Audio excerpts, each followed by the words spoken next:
نحمده ونصلي على رسوله الكريم اما بعد فاعوذ بالله من الشیطان الرجیم بسم اللہ الرحمن الرحیم ولا تباشروهن وانتم عاکفون فی المساجد۔ محترم بھائیو، اللہ رب العالمین کا فرمان ہے قرآن مجید کے اندر کہ عورتوں سے مباشرت نہ کرو اس حال میں کہ تم مسجد میں اعتکاف کی صورت میں ہو۔ تو اس آیت سے معلوم ہوا کہ اعتکاف کے کچھ شرائطیں، کچھ ضوابط ہیں شرعی طور پر جو منتخب کیے گئے ہیں اور مختص کیے گئے ہیں۔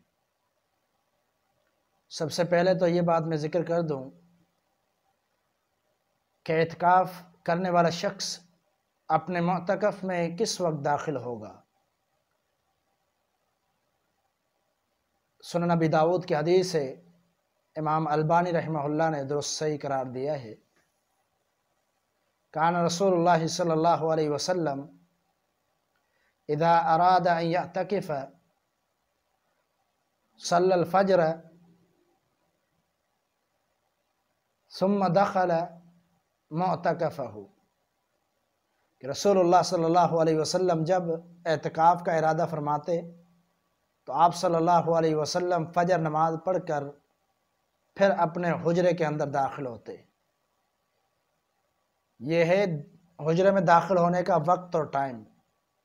لیکن مسجد میں کس وقت آنا ہے؟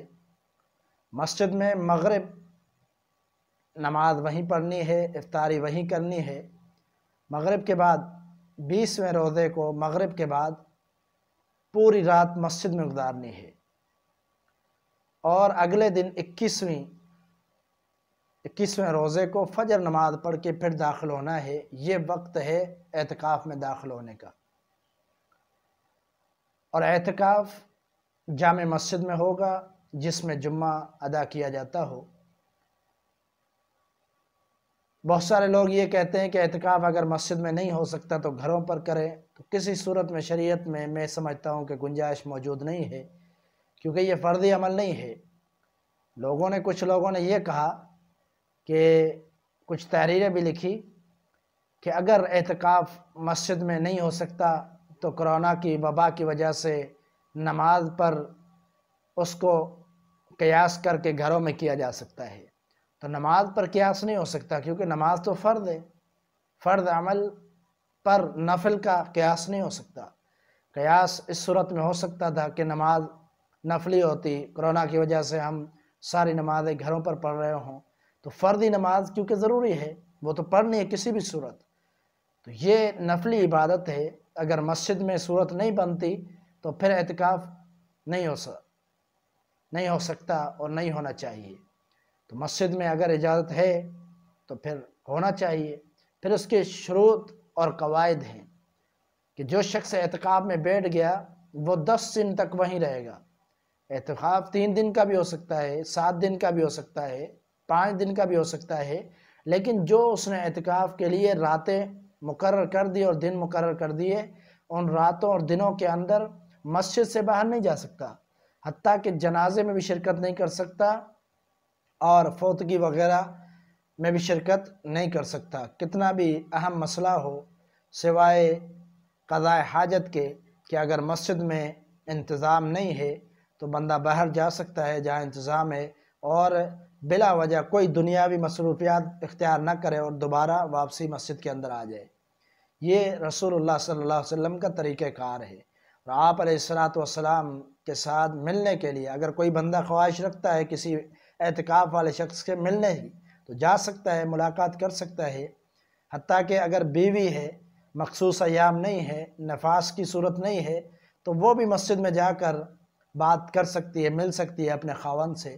رسول اللہ صلی اللہ علیہ وسلم کی زوجہ مطہرہ سیدہ صفیہ رضی اللہ تعالی عنہا ایک دفعہ اللہ کے رسول صلی اللہ علیہ وسلم کے پاس آئی تھی، مسجد میں بیٹھی، اور الفاظ یہ ہیں کہ حدثت ساعتن، تھوڑی دیر باتیں کی، گفتگو کی، اس کے بعد جانے لگی تو نبی صلی اللہ علیہ وسلم ان کو دروازے تک، گھر تک، حجرے تک چھوڑنے کے لیے گئے۔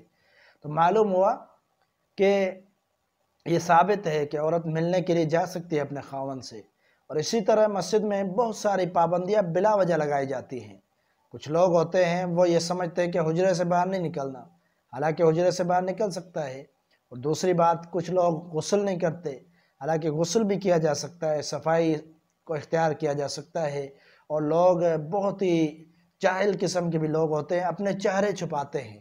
ایسی کوئی روایت نہیں ملتی کہ چہرہ چھپانا چاہیے اور لوگوں سے بات نہیں کرنی چاہیے اور درس نہیں دینا چاہیے، خطبہ نہیں پڑھانا چاہیے۔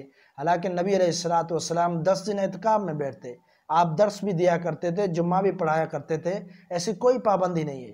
یہ بلا وجہ اپنے اوپر پابندیاں ڈالنا ایسی بات نہیں ہے، بلکہ اعتکاف ایک اللہ کی عبادت ہے، ایک خاص عبادت ہے اللہ کی رضا حاصل کرنے کے لیے۔ نبی علیہ السلام نے کتنا اہم سمجھا کہ ایک دفعہ آپ صلی اللہ علیہ وسلم نے اعتکاف نہیں کیا رمضان میں، تو آپ نے شوال کے آخری 10 دنوں میں اعتکاف کیا۔ صحیح بخاری کی روایت ہے۔ معلوم ہوا کہ عبادت بہت اچھی ہے، بہترین عبادت ہے، لیکن یہ فرض عبادت نہیں ہے۔ اس کے شرائط قیود جتنے بھی ہیں ان کو ہم نے ملحوظ خاطر رکھنا ہے، اور بیٹھنے کا جو مقصد ہے اس کو حاصل کرنا ہے۔ جو سب سے بڑا میں سمجھتا مقصد ہے وہ یہ ہے کہ طاق راتوں میں لیلۃ القدر کو تلاش کرنا، اور راتیں جاگ کر گزارنا، اللہ کی عبادت کرنا، دعائیں کرنا۔ اس حوالے سے ہم پہلے بیان کر چکے ہیں کہ قرآن مجید کو تفسیر ترجمے کے ساتھ پڑھنا، اور جب بندہ بیٹھتا ہے اعتکاف میں تو بہت زیادہ اصلاح ہو جاتی ہے۔ تو اللہ تعالیٰ سے دعا ہے کہ اللہ تعالیٰ ہمیں اعتکاف صحیح معنی میں گزارنے کی توفیق عطا فرمائے۔ وما توفیق الا باللہ، علیہ توکلت و الیہ انیب۔